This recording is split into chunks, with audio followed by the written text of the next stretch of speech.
नमस्कार बच्चों। सूरदास जी द्वारा रचित भ्रमर गीत सार की आलोचना के क्रम में आगे बढ़ते हुए अपन अध्ययन करते हैं। भ्रमर गीत में कुब्जा का नाम भी बार बार आया है। इसका कारण असूया की बड़ी वक्रतापूर्ण व्यंजनाएँ मिलती हैं।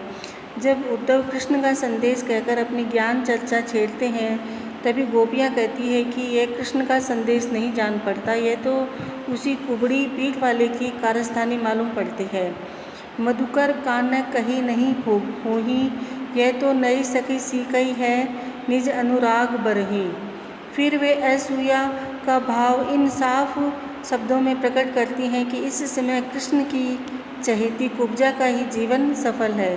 जीवन मुँह चाहो कि को नीको, दरस परस दिन रात करती है कान प्यारे पीको। वे उद्धव से कहती हैं कि तुम अपनी ज्ञान कथा वहीं रखो जहाँ इस समय खूब आनंद मंगल हो रहा है, यहाँ जगह नहीं है। वहीं कब कुब्जा के घर गाड़ रखे स्त्रियों के मुख से कैसे जले कटे स्वाभाविक शब्द हैं। संदेश का उत्तर थोड़े ही में वे यह देती हैं कि यह ज्ञान योग ऐसी उत्तम वस्तु है तो उसे कुबड़ी को दो, हमारे सामने कृष्ण का रूप ही कर दो, हम रोज़ उसी को देखा करें। वे कृष्ण जिन्होंने इतनी गोपियों का मन चुराया, एक साधारण कुबड़ी दासी के प्रेम जाल में फंस गए। इस पर व्यंग करती हुई गोपियाँ कहती हैं, बरु वे कुब्जा भलो कियो। शुद्ध हृदय की कैसी भाव प्रेरित वचन रचना है। इसी प्रकार की वाग विग्धता और वक्रता उद्धव के निराकार शब्द पर आगे गोपियों की विलक्षण उक्ति के रूप में दिखाई पड़ती है। मोहन मांग्यो अपनी रूप, कृष्ण का रूप तो तुम पी गई हो, वह तुम्हारे हृदय में रह गया है, तुम निरंतर उसके रूप का ध्यान करती रहती हो, इससे वे वहाँ निरूप बिना आकार के हो रहे हैं। उद्धव के द्वारा उन्होंने अपना वही रूप मांग भेजा है कि निराकारता मिटे। तुम जो रात दिन उनके रूप का ध्यान करती रहती हो, उसे भी उद्धव छुड़ाने आए हैं। यह बात कितने टेढ़े ढंग से, किस वक्रता के साथ प्रकट की गई है। वाणी ने यह वक्रता हृदय की प्रेरणा से उठते हुए भावों की लपेट में ग्रहण की है। उसकी तह में भाव स्रोत छिपा हुआ है। ऐसे ही बांकपन के साथ वे कृष्ण के रूप का ध्यान हृदय से न निकलने का कारण बताती हैं। उर में माखन चोर गड़े, अब कैसा हूँ निकसत नहीं, उधो तिरछे हैं जो अड़े। जो लंबी चीज़ किसी बर्तन में जाकर तिरछी हो जाए, वह बड़ी मुश्किल से निकलेगी। कृष्ण की मूर्ति का राधा जब ध्यान करने लगी है, तब उनकी त्रिभंगी मूर्ति ही ध्यान में आती है। इसी से वह मन में अटक सी गई है, निकलती नहीं है। वचन की जो वक्रता भाव प्रेरित होती है, वह काव्य होती है।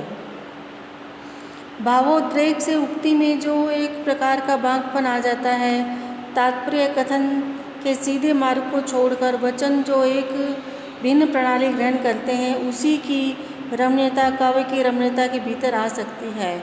भाव प्रसूत वचन रचना में ही भाव या भावना तीव्र करने की क्षमता पाई जाती है। कोई मनुष्य किसी को बड़ा बहादुर कह रहा है, दूसरे से सुनकर रहा नहीं जाता, वह कह सकता है, हाँ तभी न बिल्ली देखकर गिर पड़े थे। कहने वाला सीधी तरह से कह सकता था कि वह बहादुर नहीं, भारी डरपोक है, बिल्ली देखकर डर सकता है। इस पर सीधे वाक्य से उसको संतोष नहीं हो सकता। वीरू को वीर सुनकर जो उपहास की उमंग उसके हृदय में उठी, उसने श्रोताओं को भी उपहासोन्मुख करने के लिए बिल्ली से डरने को बहादुरी के सबूत में पेश करा दिया। काव्य की उक्ति का लक्ष्य किसी वस्तु या विषय का बोध कराना नहीं, बल्कि उस वस्तु या विषय के संबंध में कोई भाव या रागात्मक स्थिति उत्पन्न कराना होता है। तार्किक जिस प्रकार श्रोता को अपनी विचार पद्धति पर लाना चाहता है, उसी प्रकार कवि अपनी भाव पद्धति पर। विग्धता कहीं तक काव्योपयोगी हो सकती है जहाँ तक भाव प्रेरित हो, जहाँ तक उसका कारण कोई भाव या कम से कम कोई रागात्मक दशा हो। विग्धता नायिका की वचन विग्धता या क्रिया विग्धता से काव्य की रमणीयता इसलिए होती है कि उसकी तह में रति भाव का वर्तमान रहता है। किसी पुराने चोर या चाय की विद्वता का वर्णन काव्य के अंतर्गत नहीं आ सकता, क्योंकि उसमें रसात्मकता नहीं। सूर्य ने कई स्थलों पर बालक कृष्ण की वचन विद्वता दिखाई देती है। मैं अपने मंदिर के कोने माखून राख्यो जानी। इस विद्वता में जो रमणीयता है वह उसी कारण से कि इसमें बाल प्रकृति का चित्रण होता है, वह भय प्रेरित है। अब सूर्य ने अपने सिद्धांत पक्ष का जो काव्यात्मक निरूपण किया है, उसके अनुसार उद्धव के ज्ञान योग का पूरा लेक्चर सुनकर और उसे अपने सीधे साधे प्रेम मार्ग की अपेक्षा दुर्गम और दुर्बोध जानकर गोपियाँ कहती हैं, काहे को रोकत मार्ग सूधो।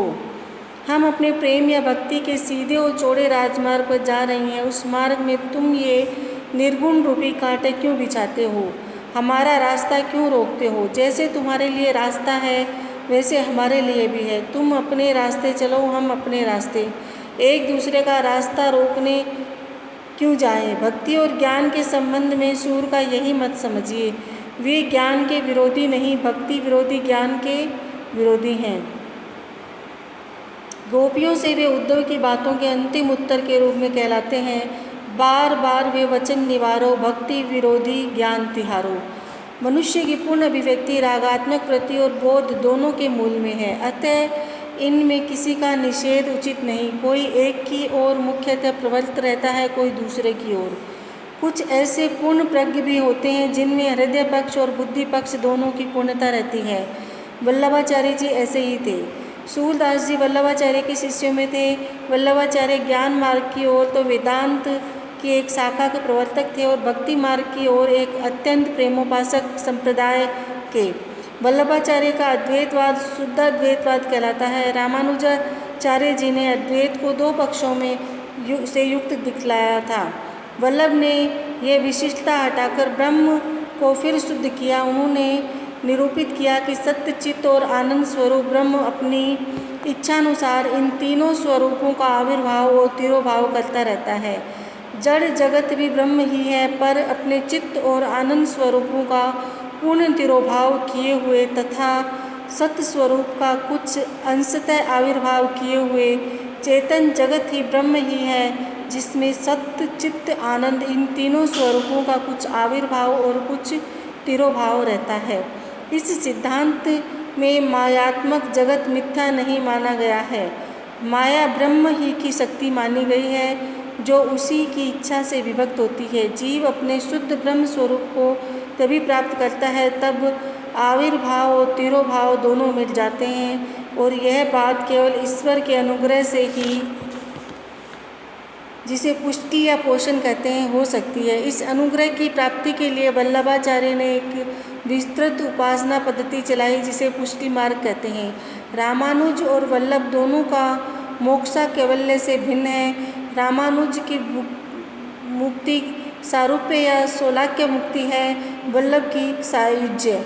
जिस प्रकार वल्लभ की मुक्ति प्रेम के चरमानंद की दशा है, उसी प्रकार उनके उपास्य भी प्रेम मूर्ति कृष्ण है।